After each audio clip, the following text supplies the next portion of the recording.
Salam jumpa kembali dalam mata kuliah Filsafat Timur. Hari ini kita masuk pertemuan yang kelima.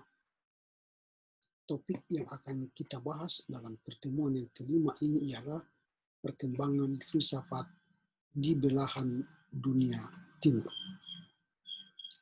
Perkembangan filsafat di dunia timur ini akan kita bahas berkaitan dengan bagaimana kita memahami secara ringkas perkembangan filsafat yang ada di belahan dunia timur. Dan filsafat di belahan dunia timur ini secara khusus nanti kita akan bahas di Indonesia juga dari 3 suku yang terbesar. Dan suku inilah yang paling banyak merantau ke tempat orang lain, semisal Jawa, Batak, dan Madura. Nah, perkembangan filsafat di belahan dunia timur ini memang kita harus mengacu pada bagaimana juga perkembangan filsafat di dunia barat.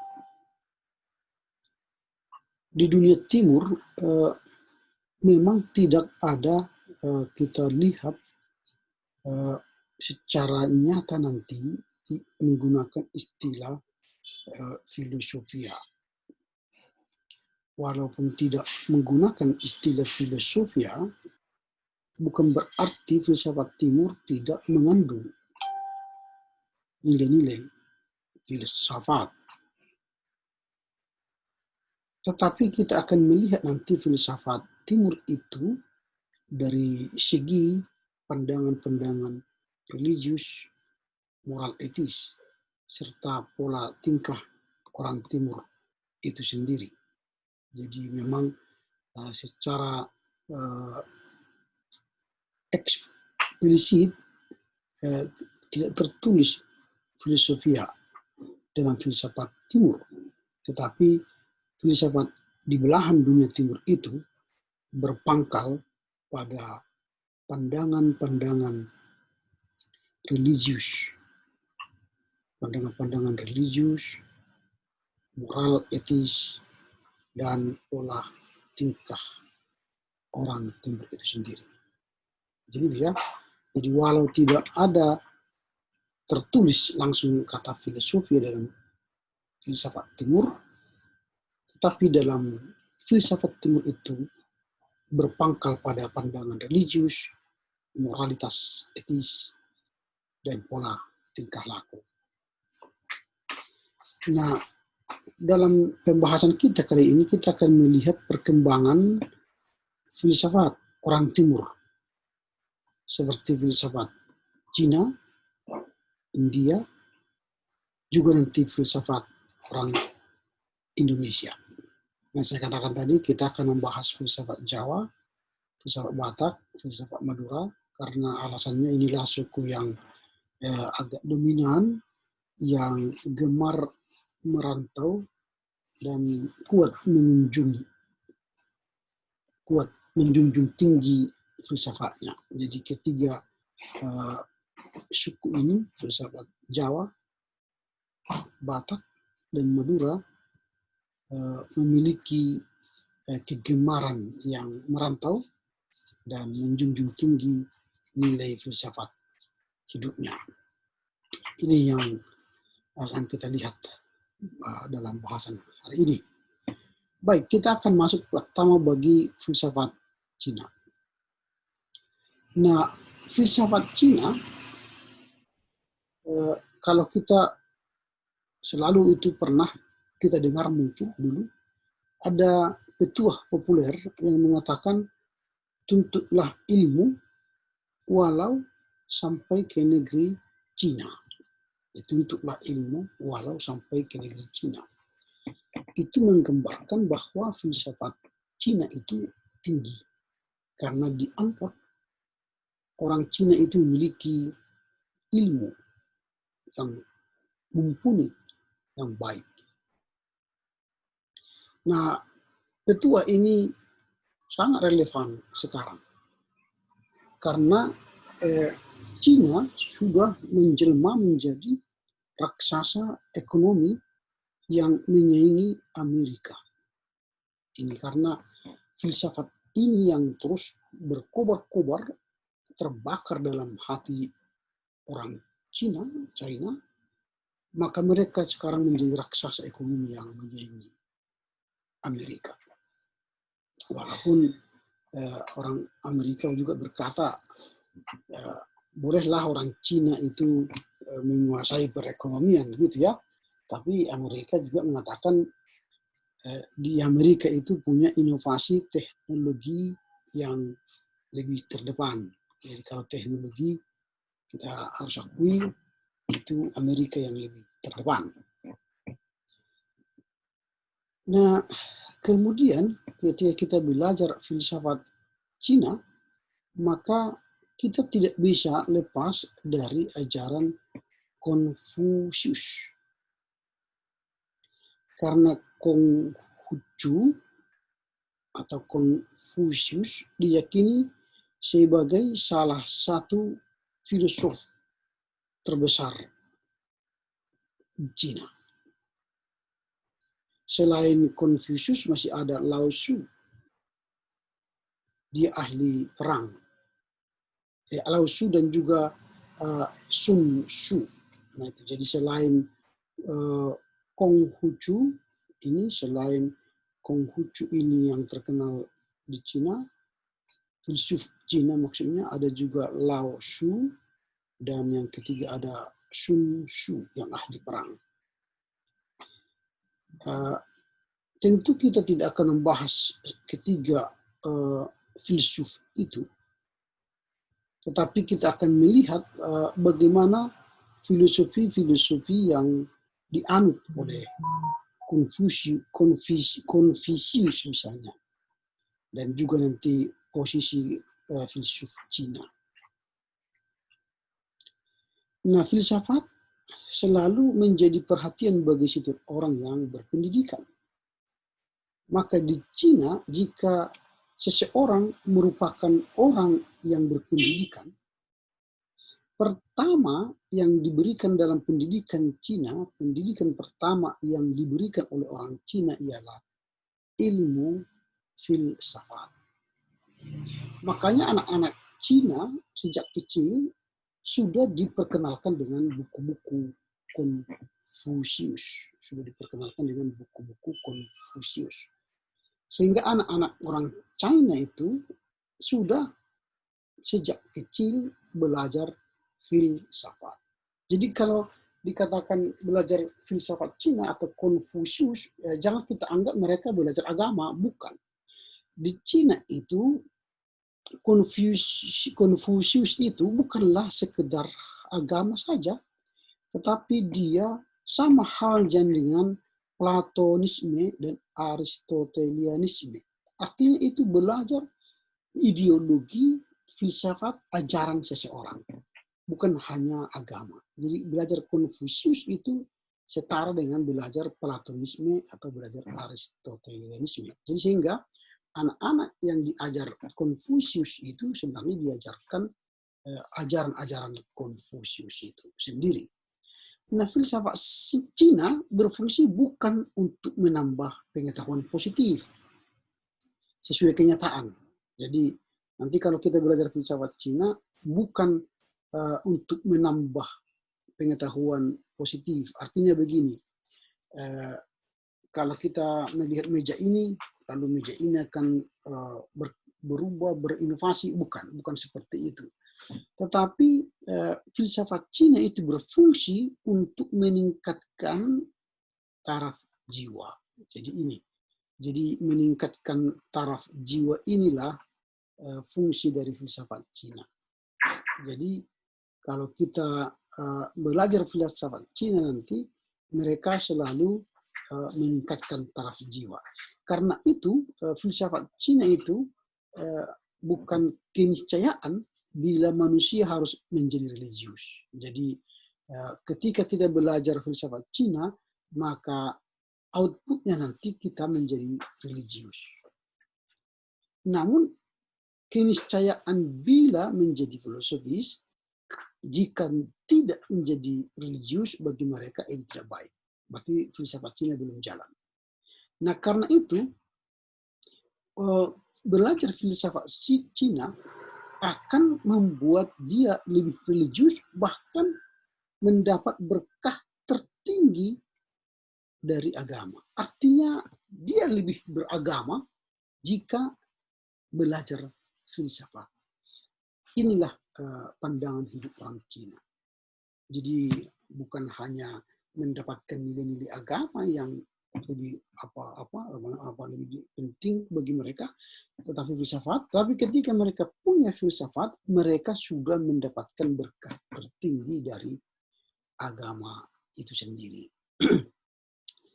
Itu yang kita lihat filsafat Cina. Jadi filsafat Cina itu berfungsi untuk meningkatkan taraf jiwa, bukan pengetahuan positif, artinya mengembangkan inovasi-inovasi dunia teknologi, bukan, tapi lebih pada taraf jiwa. Kemudian nanti kita tidak akan menemukan aspek epistemologi dalam filsafat Cina. Jadi tidak akan kita temukan itu. Kalau kita cari-cari apa itu epistemologi dari pemikiran filsafat Cina, itu tidak akan kita temukan. Misalnya pertanyaan, apakah meja yang saya lihat di hadapan saya ini adalah real atau sekedar ilusi?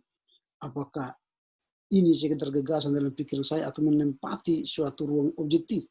Nah itu tidak akan pernah nanti kita temukan dalam pemikiran-pemikiran filsuf Cina. Tadi sudah saya katakan sebelumnya. Jadi tidak pernah ada problematika epistemologi dalam filsafat Cina. Jadi tidak akan ada kita temukan problematika epistemologis dalam filsafat Cina. Tapi nanti kalau dalam filsafat Buddhis yang berasal dari India, itu kan ada. Karena filsafat Buddhis itu kan akan mengadakan inovasi-inovasi dan sebagainya. Nah, kemudian jika kita nanti lebih mendalam mempelajari filsafat Cina, di Indonesia ada bermacam-macam mazhab. Mazhab itu adalah aliran dari filsafat Cina. Nah, ini yang memang harus kita lihat bahwa filsafat Cina yang terkenal itu ada dua, Konfusianisme dan Taoisme. Tetapi yang pertama kali muncul mazhab di Indonesia itulah mazhab Yin Yang, yang merupakan penganut kosmologisme. Mazhab Yin Yang ini mengambil prinsip Yin dan Yang. Yin ini dingin, Yang itu panas. Jadi Yin Yang. Jadi, Yin Yang ini merupakan sebuah filsafat yang yang mumpuni lah bagi orang Cina. Misalnya kalau membangun rumah, membangun gedung, itu filsafat Yin Yang. Jadi orang Cina kalau bangun rumah tidak boleh pintu pagar sejajar dengan pintu rumah utama, lalu pintu utama sejajar dengan pintu dapur, lalu pintu keluar di sana nggak boleh. Kan orang Batak kan sejajar itu, pintu utama, pintu tengah, pintu luar itu lurus. Kalau orang Cina filsafat Yin Yang tidak boleh. Kalau seperti itu filsafatnya, setiap berkat yang ada langsung lurus keluar dari pintu keluar sana. Itu filsafat Cina, nggak mau mereka.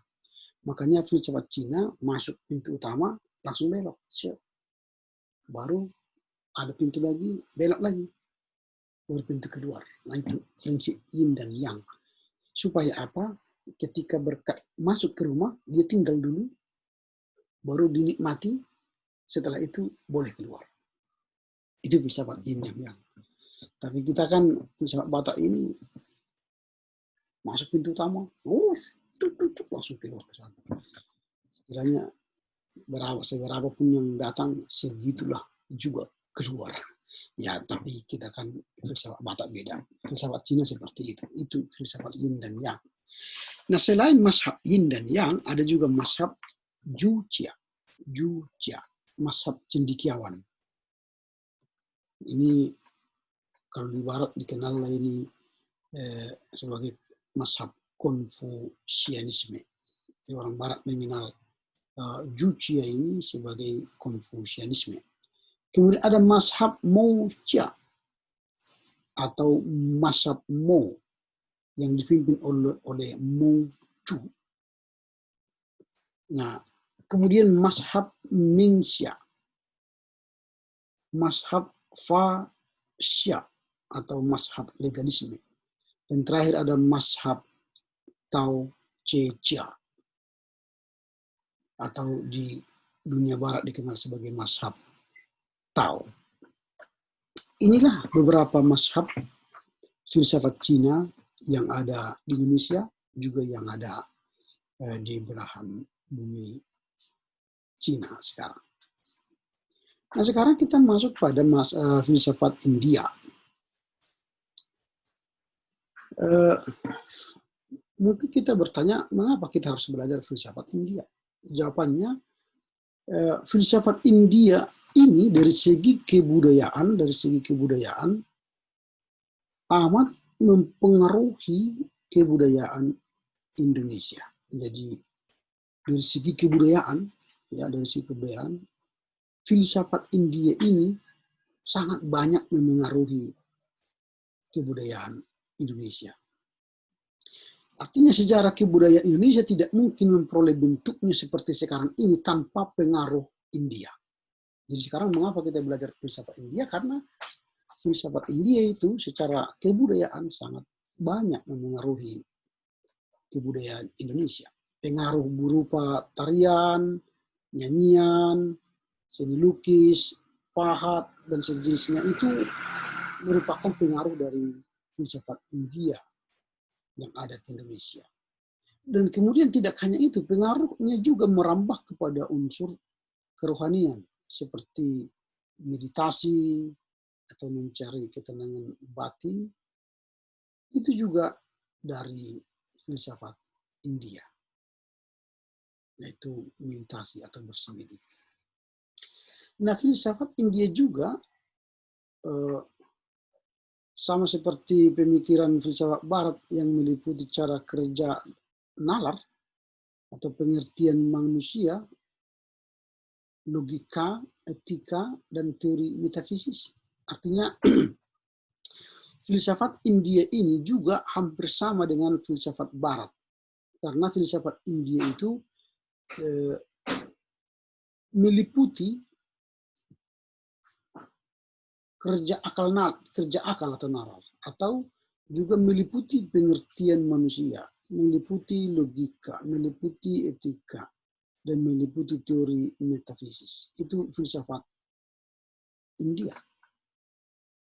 Nah, kalau di dunia barat diberikan penekanan informasi, tetapi di India penekanan utama diberikan pada transformasi. Itu yang saya katakan tadi. Jadi filsafat Buddhis itu punya epistemologi, sementara di Cina tidak. Jadi, kalau di dunia barat diberikan penekanan pada informasi, tapi kalau di filsafat India diberi penekanan pada transformasi. Artinya kodrat manusia yang berubah, renovasi pemahaman, transformasi diri, dan sebagainya. Karena di filsafat India nanti kehidupan sekarang bisa berubah pada kehidupan selanjutnya. Ditentukan dari kehidupan kita sekarang. Itu namanya transformasi. Nah, sekarang kita melihat macam-macam filsafat yang berkembang di India. Filsafat apakah yang berkembang di India? Pertama itu ada filsafat tentang sukses. Ada filsafat tentang kenikmatan, mengajarkan bahwa setiap manusia harus menghindari diri dari dunia material dan mengarahkan perhatian secara khusus kepada kenikmatan batinnya. Lalu ketiga, filsafat tentang kewajiban. Lalu kemudian filsafat keabadian. Dan terakhir itu filsafat agama Buddhisme. Jadi itu filsafat yang ada di India. Pertama itu filsafat sukses, filsafat kenikmatan, kemudian filsafat kewajiban, filsafat keabadian, dan filsafat Buddha. Nah, ajaran-ajaran filsafat India jika diringkas terdapat dalam 4 macam. Yang pertama itu pengakuan adanya zat mutlak atau filsafat Weda. Yang kedua ajaran tentang jiwa. Tentang jiwa. Jiwa ini disebut banyak nama antara lain Atman atau Purusa. Yang ketiga ajaran tentang karma. Yaitu tadi transformasi tadi. Sistem filsafatnya mengakui semua perbuatan manusia meninggalkan bekas-bekas pada seseorang. Jadi perbuatan manusia itu meninggalkan bekas-bekas pada seseorang yang pada waktunya akan membuahkan kegembiraan atau kesedihan. Jadi kalau dia baik hari ini, dalam dunia berikutnya dia baik.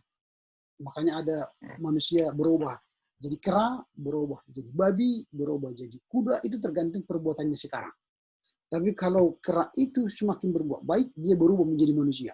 Jadi kalau manusia berbuat baik, dia akan manusia sampai nanti langit ke-7.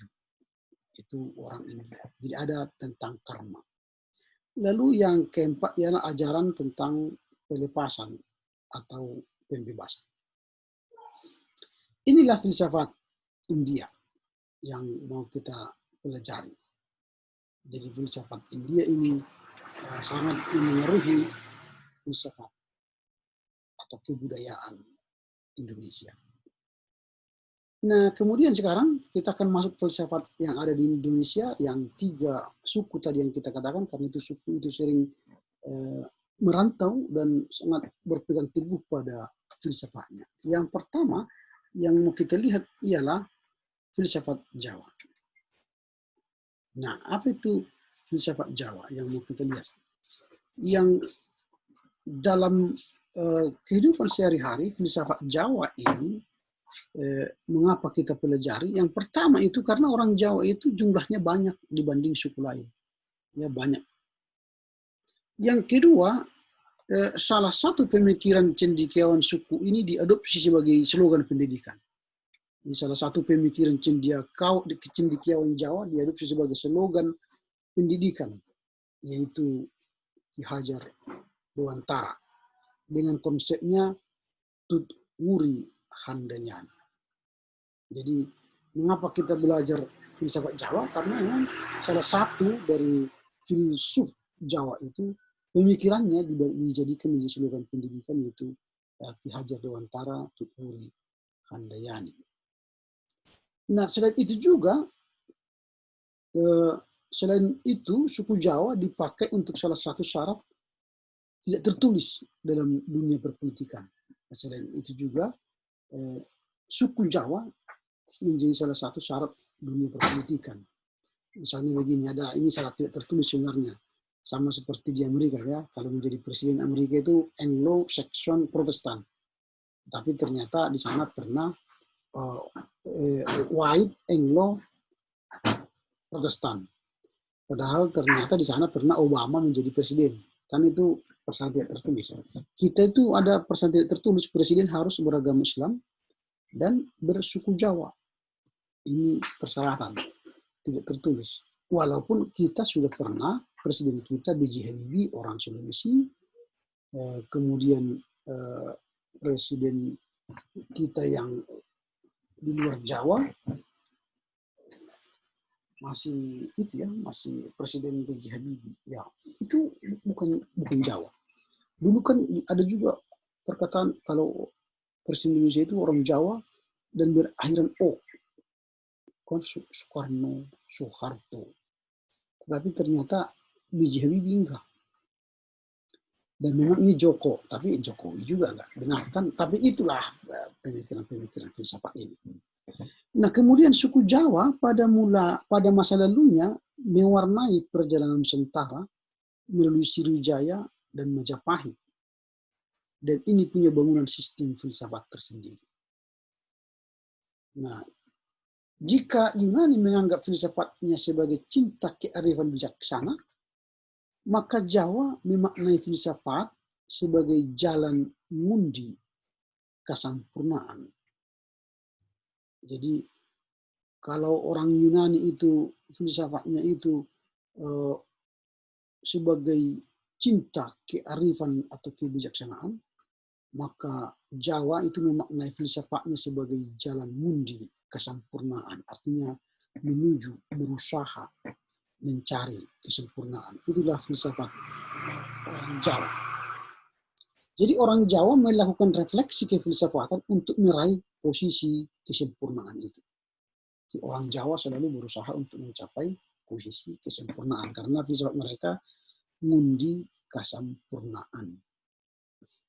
Nah, sebenarnya tidak hanya itu, filsafat bagi orang Jawa adalah juga untuk sangkan paraning dumadi.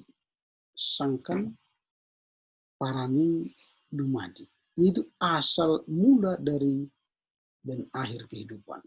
Asal mula dan akhir kehidupan. Ini juga filsafat Jawa. Dan itu mereka pegang terus. Nah, dalam kitab Jawa klasik kerap diulas secara sistematis mengenai berpikir yang mengarah kepada orientasi manunggaling kaulo gusti. Manunggaling kaulo gusti. Dengan harapan diperolehnya suasana tentram dari batin. Jadi manunggaling kaulo gusti itu ketenteraman di dalam Tuhan.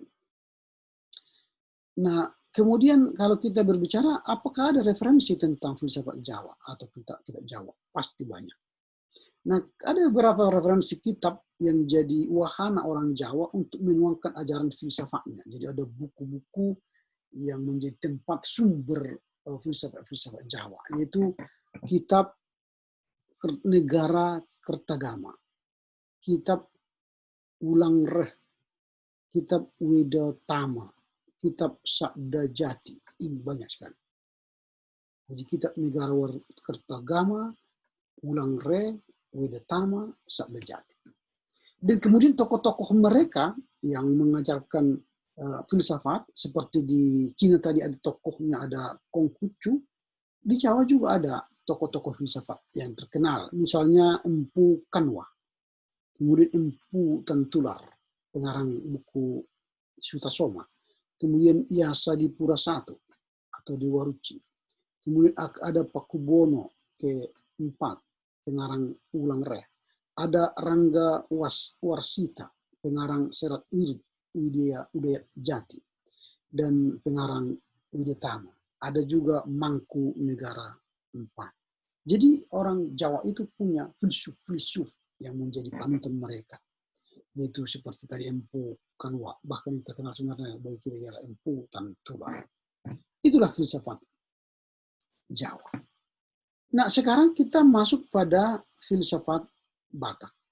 Nah, ini filsafat Batak, kita akan lihat dulu bagaimana filsafat Batak ini. Nah, dalam buku TM Sihombing mendefinisikan filsafat Batak sebagai pemikiran, pendapat, dan kepercayaan orang Batak akan suatu hal. Itu menurut TM Sihombing. Jadi filsafat orang Batak itu ialah sebagai pemikiran, pendapat, dan kepercayaan orang Batak akan suatu hal. Nah, jadi menurut TM Sihombing ada dua bagian dari filsafat Batak. Yang pertama itu filsafat hidup yang bersumber dari adat istiadatnya. Jadi orang Batak itu filsafatnya bersumber dari adat istiadatnya. Jadi ada dalihan Natolu, ada hula-hula, mora, atau Kalimbubu, ada anak beru, ada anak buru, ada doma tubuh, kahanggi. Itu semua dalam filsafat adat.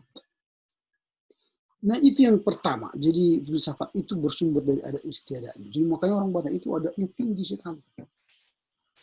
Makanya kita lebih disebut orang beradat daripada orang beragama. Yang kedua adalah filsafat hata atau kata. Maksudnya apa?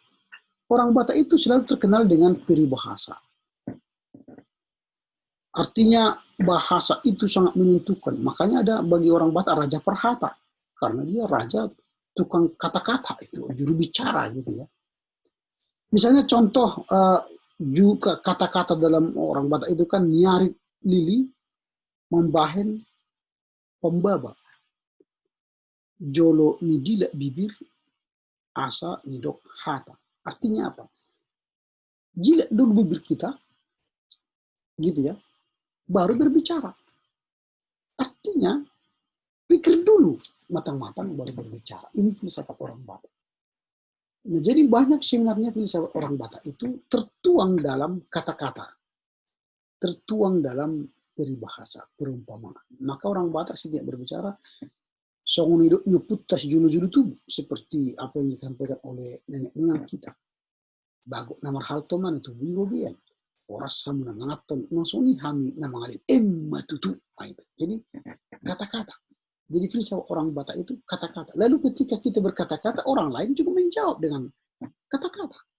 Jadi memang filsafat Batak itu lebih terkenal dengan kata-kata. Memang cocok kita jadi pengacara ya, karena banyak kata-kata. Nah, yang terakhir filsafat Madura. Nah, filsafat Madura ini sebagai suku yang sering merantau dan punya pegangan prinsip hidup yang kuat, kita akan belajar dari filsafat Madura. Nah, filsafat Madura itu diidentikan dengan tradisi Carok. Nah, karena mereka lah yang mempraktikkan ajaran hidup, filsafat hidup dengan konsisten. Tradisi Carok. Nah, filsafat orang Madura tertuang dalam berbagai ungkapan. Nah, ada beberapa ungkapan orang Madura yang terkenal. Akan tetapi dalam pembahasan kita hari ini ada dua saja yang mau kita angkat, kita bahas ya. Yang pertama itu ungkapan mereka berbunyi bupa, babu, guru, rato. Jadi bupa itu bapak, babu itu ibu, guru itu guru, rato itu raja. Jadi 4 golongan ini yang wajib dihormati. Ini wajib dihormati oleh suku Madura. Itu apa tadi? Ayah, ibu, guru, dan raja.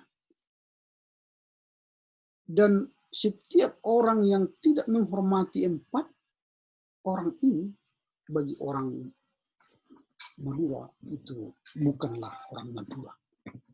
Orang Madura asli ialah harus menghormati ayah, ibu, guru, dan raja. Nah, kehidupan ini telah dipraktikkan oleh pendekar yang melegenda di Madura, yaitu Pak Sakera. Nanti lihatlah cerita tentang Pak Sakera. Ini orang Madura yang taat pada filsafat orang Madura. Yang kedua dari ungkapan orang Madura yang cukup terkenal ialah filsafat berbunyi pote mata ban pote tolang. Anggo potea tolang. Pote mata ban pote tolang. Anggo potea tolang. Yang artinya kira-kira seperti ini. Lebih baik putih tulang daripada putih mata. Lebih baik putih tulang daripada putih mata. Jadi ungkapan ini sebenarnya terkait dengan harga diri. Jadi orang Madura itu jangan dilecehkan. Kalau orang Madura dilecehkan, hati-hati. Mereka akan keluarkan celuritnya. Membunuh orang yang menghina orang-orang Madura. Nah ini, jadi kita harus mengetahui filsafat setiap daerah. Dengan mengetahui filsafat setiap daerah, maka kita akan menghargai mereka sesuai dengan filsafatnya.